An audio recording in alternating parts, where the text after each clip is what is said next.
Hello everyone, welcome back. This is Aluminum Tarot. Thanks so much for joining. As always, we're going to try a new kind of spread. We're going to work with the black mirror spread, which is actually going to kind of leverage two of the different things that we'll be seeing this month. If I'm not mistaken, we have two eclipses taking place. One is a lunar eclipse.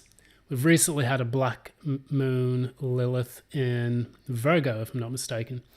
And we're also going into a solar eclipse, so it's going to be pretty heavy. Now, the last time we had a few eclipses, I know that we had them earlier in the year. They were split up by a few months. And that was actually a pretty nasty time for a lot of people. There was a lot of crazy stuff that happened. And I'm no exception. As I explained in the Message of Hope spread that took place a few days ago, it basically wiped out a lot of stuff that I had, but then I gained stuff, to replace it. In some cases, in other cases, it led to,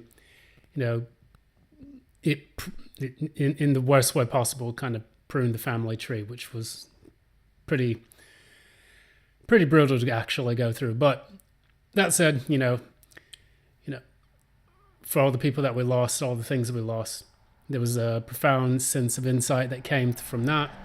There were new things that came in to replace those, which, as far as physical possessions goes, it made quite a bit of an impact and actually led to some very cool things. Like, for example, I lost a motorbike, but then got a really, really cool motorbike, which I'm loving, going on different journeys with. So that said, the Black Mirror spread, what it does is it kind of peers into the dark recesses of your soul. So this is me doing kind of the shadow work, which is what I love to do with this channel. It may appear dark to many people, but sometimes the best things are hidden in the dark, and sometimes they're hidden in plain sight. So I'm going to go ahead and clean the cards, and then we'll go into how we're going to conduct this spread for this reading.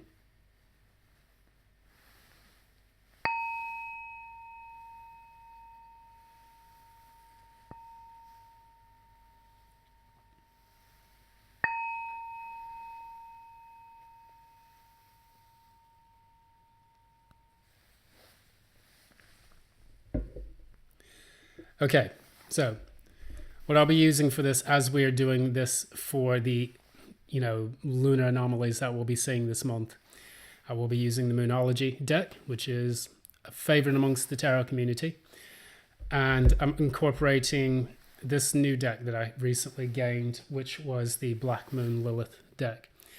I absolutely love the artwork. I think it goes into some very interesting symbolism, and it can shed light in different ways, which I hadn't been exposed to before, which leads me to kind of gain some new insights that I can share with the audiences. So, that said, let's go ahead and see what's going to take place. I'm going to take 3 cards from the Moonology deck, and then I'll take 3 cards from the Black Moon Lilith deck.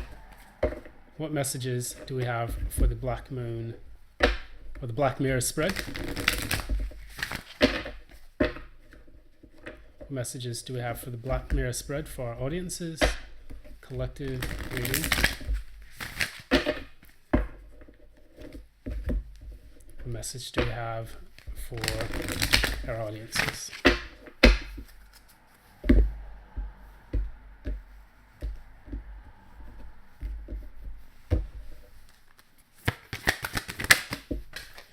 And that went flying.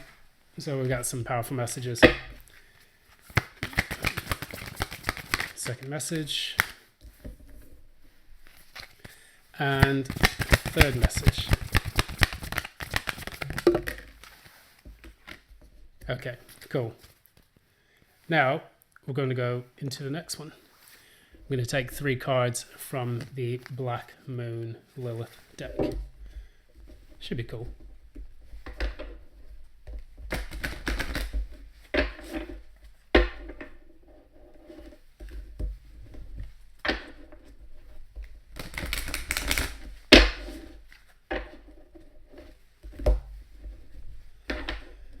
All right.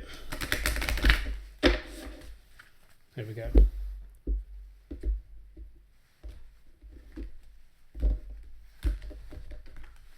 All right, so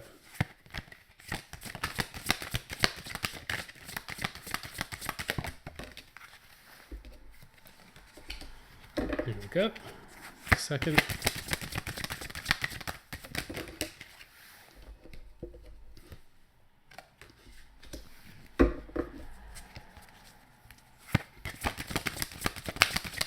Last but not least. Oh, beautiful, beautiful. So, what we're looking at here, I'm taking two sets of cards. We'll have the Moonology cards, which represent the light. And then we will have the Black Moon Lilith cards, which represent the shadow, self. So we're going to I'm going to put these in a different order here. And what we're going to firstly take a look at is the first card that came out.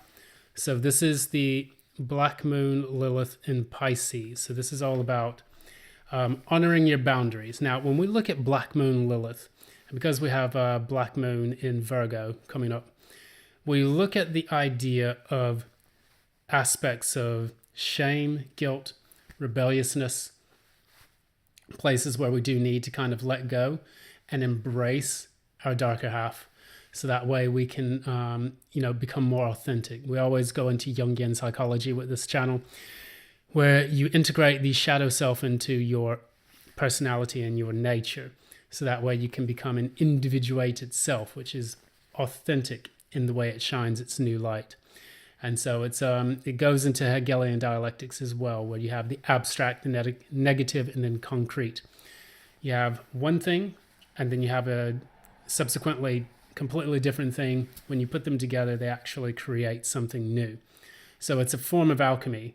It's a form of processes in which you are taking yourself and becoming a new kind of being. You're actually going through a death and rebirth phase. So when we think about concepts of Pisces, we think about spirituality, giving and helping, and oftentimes not having the boundaries to know when to say when. Pisces tend to give a lot in mind, body, and spirit. And this in the body, it can be overexertion. It can be working too long hours. It can sometimes, be doing the opposite. For example, not exercising enough, not taking good care of your health because you're focused or fixated on something else completely different. So if you've been going through this period, what this whole eclipse season is going to do, it's going to go straight for that.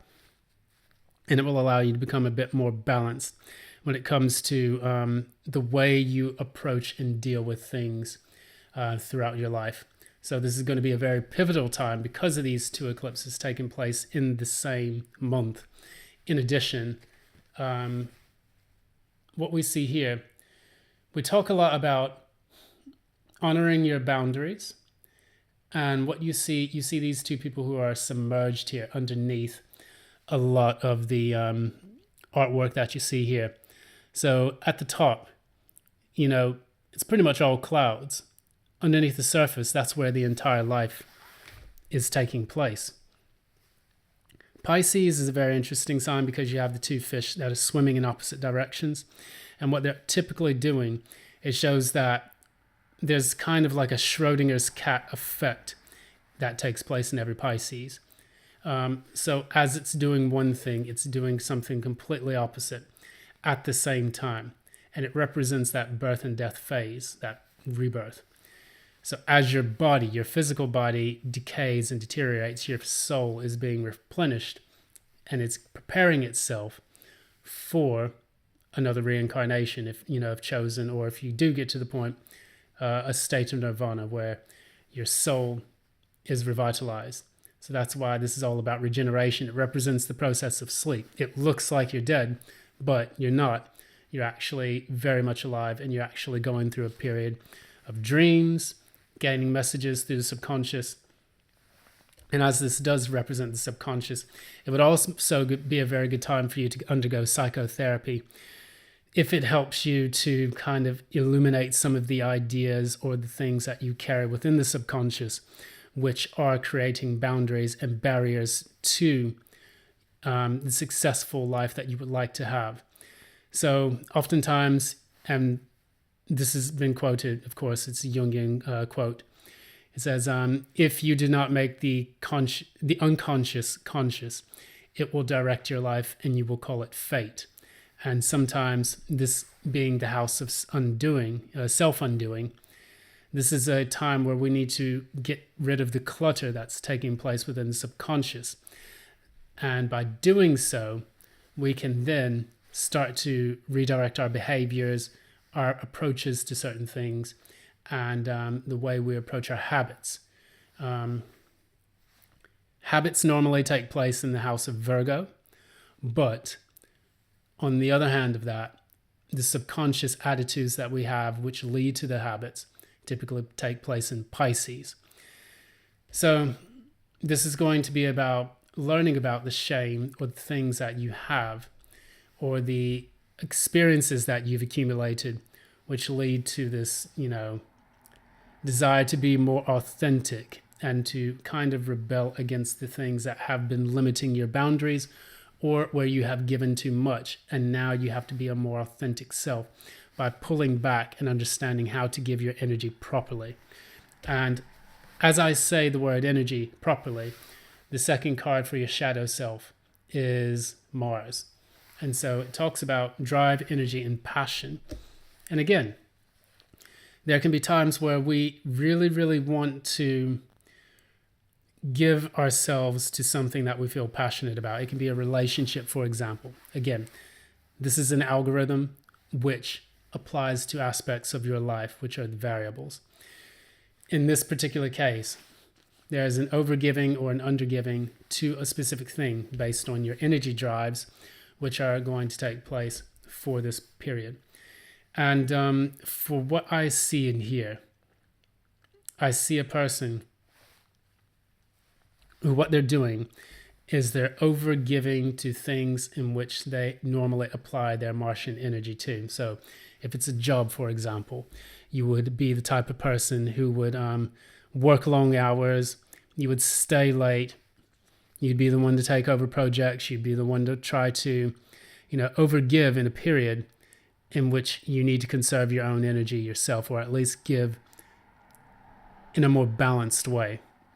Because remember, as this rules, as we're talking about Pisces, Black Moon, Lilith, and Pisces, you're going in one direction and not paying attention to the effects or the consequence that would have, representing the other fish swimming in the opposite direction.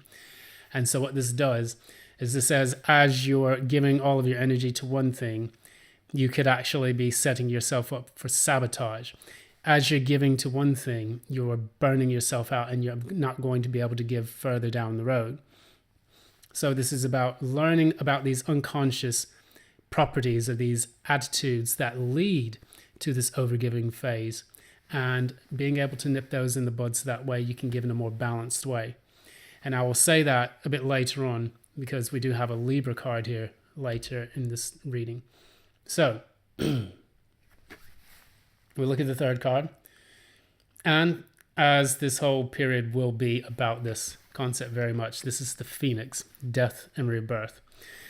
Anyone who has a strong Phoenix energy knows that this is quite difficult for us to deal with because what it forces us to do, it forces us to constantly shed the old and make way for the new. So from the ashes of the destruction that we have experienced or undergone, we then emerge from that and we become renewed spirit.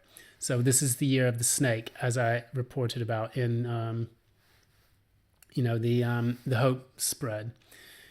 And it's been very difficult. And actually I did do like a little ramble or rant about, the year of the snake, which it's kicking a lot of people's asses. But in that regard, we're now starting to move forward as more authentic people.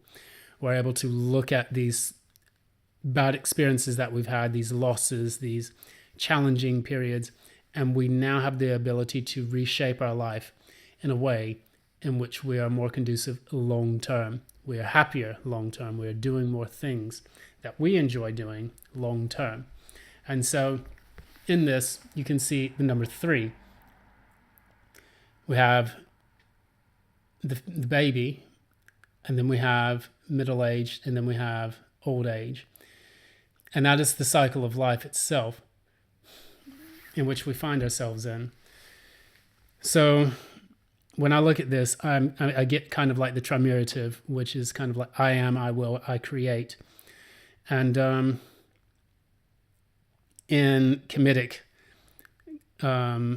metaphysics, or even if you want to look at it in the Judeo-Christian sense, we look at a time in which we are going through the I am. It's learning about the self. I will. It is making the blueprint, the planning phase for what you're going to do. That's number 2. And I create, number 3, the expansion phase. So these 3 numbers are going to be very critical, because in your life, that is precisely what you will be doing. You will be using your energy to actually focus on, okay, in order for me to overcome this overgiving, who am I? What do I understand about myself? How do I learn about the unconscious attitudes and behaviors that I have carried? And then I will. That allows you to then go into a period of planning. Okay, what can I do to mitigate this down the road? And then I create. That is when you put everything into action. And so when you look at this card, it almost is like, even if you were to have this card upside down, it almost looks like that trimurative, which is I am, I will, I create, Father, Son, Holy Spirit, things like that. And this is where you can actually tap into your higher faculties in order to pull this off and to make this work for yourself. So this is a chance for you to reconstruct yourself and rise from the ashes of your old life by working your way up through this trimurative, going from number 3 to 2 to 1. 3 is normally represented by a Saturn energy, Seker. And then number 2 is normally like Tahuti or Tho. And number 1 is Arsar or Osiris. And going through that phase, going from that Saturnian phase where you're putting everything into motion and actually crystallizing your reality, and then also learning about your limitations and the places in which you find that life has felt restricted, then you go into number 2, which is learning the truth of the matter, realigning yourself with spirit and reconnecting yourself. You would see that in things like the 2 of Cups, the 2 of Wands, the 2 of Pentacles, the 2 of Swords. So it's your perspective on things and then finally being crossed with the truth. And that is actually creating that dialectic, which is going to allow you to synthesize yourself in a new way. And then getting back to I am. And then going right back down the tree. So after you explore yourself, learn about yourself more, you will then go back into realigning yourself with your vision, and then going back into that Sekir, which is you are going back into number 3, you are creating, you are expanding. And of course, number 3 is also the Empress, which is the creative force. So that said, there's a lot of rambling and ranting about these cards, but these are just the ideas that are coming to my mind, and hopefully they're of some use. That said, that is the shadow self.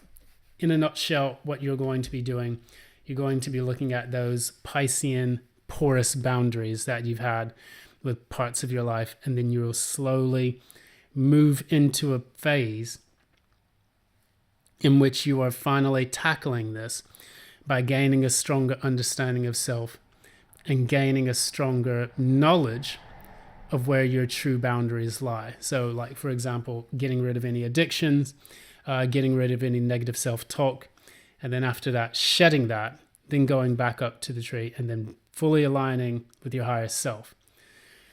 So that said, we're going to get to the light. Yes, the good part. We firstly have that Libra balance. A new romantic cycle begins. And what this talks about, this is the new moon in Libra. When we have new moons, it always talks about a period in which we are, gaining more understanding.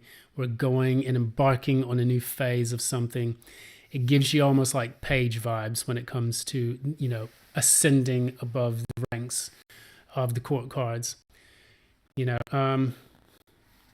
Looking at this, once you regain balance, you start to look at things in a more balanced light.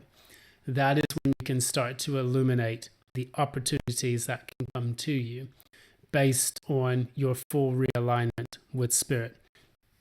Instead of overgiving, coming from an ego perspective, which is based on not a false sense of self, but, a reference point of self where we think of ourselves as one thing. That's the ego. We're now going to get realigned with spirit. And that's when you're going to start to see the reclamation of your balance, your yoke between head and heart, mind, body, spirit and self. So it's that macrocosm and microcosm represented by the two scales here. Your value is placed on one end. Spirit's value is placed on another end. Those things are going to be weighed, and then you can understand your actual true worth. By doing that, you will then start to be able to tap into all of the other faculties that will help you to grow. Now, we talked about ego, and we said here, it's not necessarily pride per se, but with ego, it can bring about pride in some ways. Once you start to gain mastery of this sense of self, then it can be difficult for people to sometimes work on how that's going to look for themselves. Do we overcompensate? Do we give too much again? Do we give too little again? Pride is sometimes kind of the engine of all of that because it's a reflection of your ego. And again, the ego is not a bad thing, but it is a reference point in your physical incarnation that allows you to determine your worth and your value. So in this way, you're kind of weighing the ego with the truth. We talked about the Phoenix energy where you would have that alignment. And that alignment is represented by To in the tree of life, in comedic sense. Once you do this, you can finally look at yourself in a more objective light, rather than simply aligning yourself with the ego or simply aligning yourself with what you believe or what you think spirit is. Once you see the two of them together in a more realistic sense, then that is when you can finally accumulate that energy needed to overcome those difficult pain points from your past, to deal with the shedding of dead weight in your life, to deal with transitions, to deal with a lot of the changes that are supposed to take place under these two eclipses, because those eclipses will come in and they will absolutely wreck shop in your entire life. Anything that is no longer valuable, it's going to be got rid of, and you're going to have to go through a massive transformation. So if your ego gets in the way, you will be dragged kicking and screaming through this. I can assure you on that. And if you give too little, you'll miss out on a very important opportunity for growth, expansion, and so on. We see this as we see here. You're very close to achieving your goal. Now think about that. After you realign yourself with your true knowledge of self, after you finally can balance the ego with spirit, and then finally put yourself on the trajectory of aligning with spirit, you can see here this is a gibbous moon, and what I understand about gibbous moons is that they're like the point right before it becomes a full moon. And so intuitively, what I see as a person, as they start to gain mastery of themselves in a better light, and they try to achieve those goals, the ego can sometimes become inflated in the sense that it starts to play tricks on your path. I'm better than everyone, or maybe this isn't what I need to be doing, or, you have all these thoughts. and the hamster wheel starts to turn when it comes to aligning yourself with your new with your individuated self. Actually, when you start to do that, you may second guess yourself. You may start to think excessively. You may start to think or have a low self-esteem, or you may have an overinflated ego. So it's about that balance, because keeping that balance will actually allow you to reach your goal, because you will then start to see the target in sight. And you see with these trees here, you can see that they're all pointed at the moon, as if it's like, there's your target. Get to the full moon, get to a full sense of self, and then finally you can overcome the old self that you were trying to transcend, and getting into that individuated spiritual self. And so how can we apply this to situations throughout your life? Say, for example, you've had a job, you overgave to that job, you put a lot of energy into it, and then all of a sudden you lose it. You're fired, you're terminated, you're laid off, whatever happens. Well, it's going to put you in a period where you have to regain balance. And then as you do that, you're going to go through all of the things that you have to shed from the old self. Oh, well, maybe I fucked up somewhere. I did something wrong. Oh my God, maybe, my boss is an absolute, jerk. And, my colleagues and all of them, they were the ones that caused this problem. It's like, okay, step back, regain balance, understand the situation in an objective light.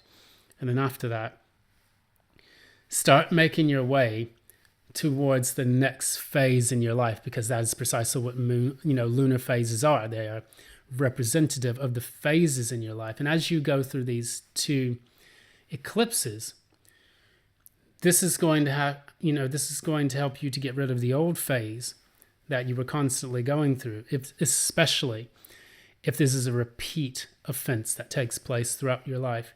This is about breaking that cycle and becoming the phoenix again, becoming renewed as a new individuated self who is better capable and better suited to dealing with these situations in the future, so that they don't repeat old cycles. And so typically, if we're dealing with these cycles, we also want to make sure that we are aligned with confidence, not arrogance. We're aligned with, temperance, not restriction or restraint, like unnecessary restriction or restraint. As we're doing this, we are not obsessed with the end goal, but we are present in the moment, changing and transforming, and allowing ourselves to go from one phase to the next. And that is in turn going to allow us to have a better understanding and a fuller sense of the transformations that are taking place. It's about being conscious. One of the things that even, I suffer with as well, it's about worrying so much about getting to the end result and what we think that's going to look like, what we feel that's going to be like. But it's about being present in the moment and allowing ourselves to feel all of the emotions that take place, to learn step by step the things that will help facilitate the change. And then after that, getting to the phase in which you do feel whole again, so that way you can celebrate it and not just say, whew, that's over with. Oh, I forgot. I'm entering that same old cycle again because I didn't pay attention to the transformation process and instead wanted to skip all the steps, and then eventually, not learning the full lesson. So that's what I'm getting in this Black Moon Lilith phase, or this Black Mirror spread. I hope it was helpful. I hope maybe it had some kind of things that you can use or apply to your life. I mean, if you like what you see here, please be sure to give a like, share, subscribe, ding the notification bell so that you don't miss any updates from future postings. Feel free to comment on maybe how this applies to your life and what kind of transformations that you are trying to go through, or maybe that you have experienced in the past and maybe that you want to complete in this particular future. As this is the Black Mirror spread, This will likely take place over the full lunar phase that is going to take place in September. And with that said, yeah, I hope it's been helpful. Also, block scammers, block and report them. They're twats. We don't want them. And that's it. Thanks so much for joining. And as always, take care. And until next time, love and light.